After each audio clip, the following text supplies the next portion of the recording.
So what's up, y'all? Welcome to X Talk Time. I'm glad y'all could join me today. So today I have a special guest here with me today. His name is Andrew Kopecki, and we will be talking about times are changing. So Andrew, have you ever heard the quote, "We must change with the times"? I've heard it, yes. So what does that mean to you? Well, that means that the times are basically the world, the world around us. And the world changes, and if we're going to keep up with the world and be comfortable in the world and make a contribution in the world, we also have to be able to change with the world and adapt to those changes. Otherwise, we're going to be lost. We're going to be left in the past, wanting a world that no longer exists. So, therefore, we have to change with the times and be able to adapt to the world. Wow, that was powerful. So, could you share one of your life experiences that you had in life? Yes, you know, it's interesting that you asked that, because I was just talking to my daughter about it today. A long time ago, I lived in France, and I worked in a hotel. And I worked with a man named Olivier. And Olivier was a very wise man, and he was very interesting. He was French. And at the time I was working in this hotel, I had a number of problems with my papers, getting my work papers and my residence papers put together. And one day, he accompanied me, and we went to the police office where I had to submit my papers and get permission to work. And they were giving me the biggest runaround in the world. Really? And I was really frustrated. And you know, I didn't get accomplished what I wanted to get accomplished. And when we walked out, out in the street, I was all upset.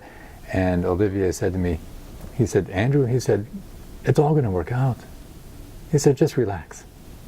Just relax, and things will work out." And this was 30 years ago. And I still remember Olivier telling me this, telling me, "Just relax, things will work out." And things do work out. And that's what I tell my kids. Things work out.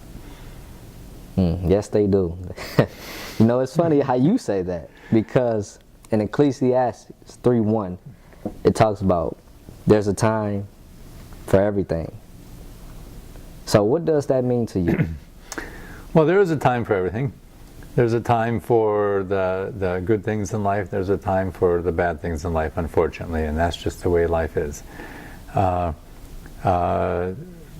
Some of what happens to us in life is God's will, and He brings us to good things. So there's a time for love, and there's a time for sorrow, and there's a time for war. There's a time for peace.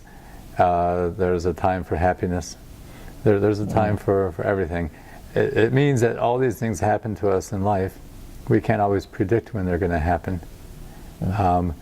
But we have to be ready for the good and the bad. And we have to have faith in God. Amen. That He will take us through both the good and the bad, and He will look after us. That's what it means to me. That was powerful. Whew. I kind of feel like I felt some of your testimony.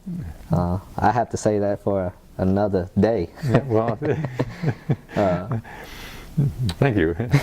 Oh, thank you. Well, I said, it looked like that's all the time we have today. Well, thank you. It's been a pleasure being here with you. Oh, I wish we had more time. Me too.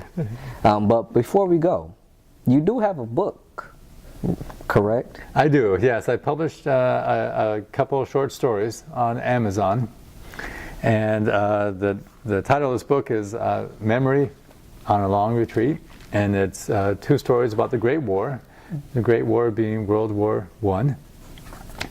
And one story is about a young German soldier who goes home on leave during the first year of the war. And the second story is about a young French nurse and her experience in a field hospital. Oh, I said, well, I can get to keep this copy. You can keep it, and I've got another copy here too that you can keep. Well, thank you. You're welcome, sir. Okay, well, guys, y'all heard it, and I hope y'all come back for more, so stay tuned.